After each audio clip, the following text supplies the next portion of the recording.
Halo guys, ketemu lagi. Hari kita bahas fakta-fakta mengejutkan dari dunia perskincarean.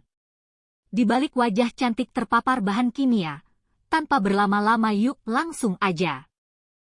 Fakta pertama, ternyata Amerika hanya melarang sekitar 30 bahan dalam perawatan kulit dan makeup, sementara Uni Eropa telah melarang lebih dari 1.400 bahan berbahaya. Administrasi Makanan dan Obat-obatan Amerika telah melarang atau membatasi sekitar 30 bahan yang digunakan dalam perawatan kulit dan makeup. Sebaliknya, Uni Eropa telah melarang atau membatasi lebih dari 1.400 bahan karena kekhawatiran tentang keselamatan dan risiko kesehatan. Perbedaan ini sebagian disebabkan oleh perbedaan kerangka peraturan dan standar keselamatan antara kedua wilayah tersebut. Uni Eropa cenderung mengambil pendekatan yang lebih hati-hati, melarang sejumlah besar zat secara preventif, sementara pendekatan Amerika bisa lebih lambat dan reaktif. Ini berarti bahwa beberapa bahan yang dianggap berbahaya di Uni Eropa mungkin masih diizinkan di Amerika hingga bukti lebih lanjut atau perubahan regulasi terjadi. Fakta bahwa perusahaan parfum secara legal telah menyembunyikan ratusan bahan kimia pada produk parfum mereka. Dan faktanya mereka tidak mengungkap apa saja bahan kimia yang mereka pakai atas nama rahasia dagang.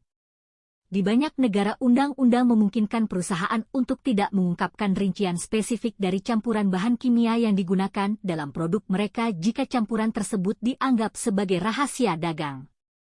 Ini berarti bahwa bahan kimia yang berpotensi berbahaya bisa disembunyikan di bawah istilah umum, parfum, tanpa harus diungkapkan secara rinci dalam daftar bahan. Regulasi ini dapat membatasi kemampuan konsumen untuk mengetahui bahan-bahan yang mungkin berdampak pada kesehatan mereka, terutama jika bahan-bahan tersebut diketahui atau dicurigai memiliki efek negatif seperti mempengaruhi otak, bayi, ibu hamil, dan lainnya. Selain itu, peningkatan reaksi alergi dan sensitivitas disebabkan oleh jumlah bahan kimia yang ditemukan dalam produk perawatan kulit. Produk perawatan kulit dan kosmetik sering mengandung berbagai bahan kimia, beberapa di antaranya bisa menyebabkan reaksi alergi atau sensitivitas pada individu tertentu.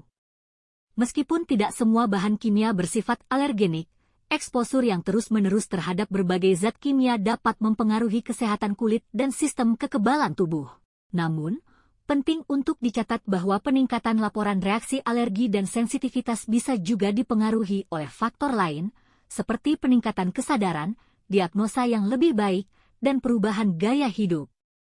Penelitian terus dilakukan untuk memahami hubungan antara bahan kimia, lingkungan, dan kesehatan kulit lebih dalam.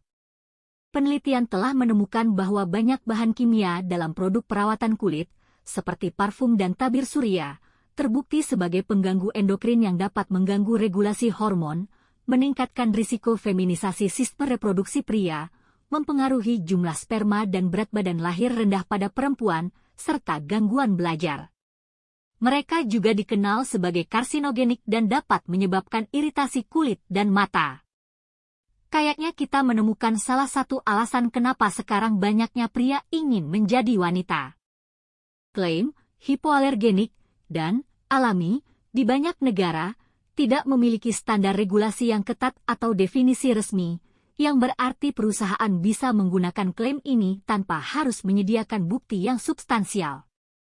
Klaim-klaim tersebut sering digunakan untuk tujuan pemasaran semata karena konsumen mungkin lebih cenderung membeli produk yang dianggap lebih aman atau lebih sesuai dengan preferensi mereka. Hingga saat ini, tidak ada definisi standar yang disetujui secara internasional untuk istilah alami dalam produk kosmetik dan perawatan kulit, yang menyebabkan variasi dalam bagaimana istilah ini digunakan oleh berbagai produsen. Oke guys, udahan dulu video hari ini. Bye-bye.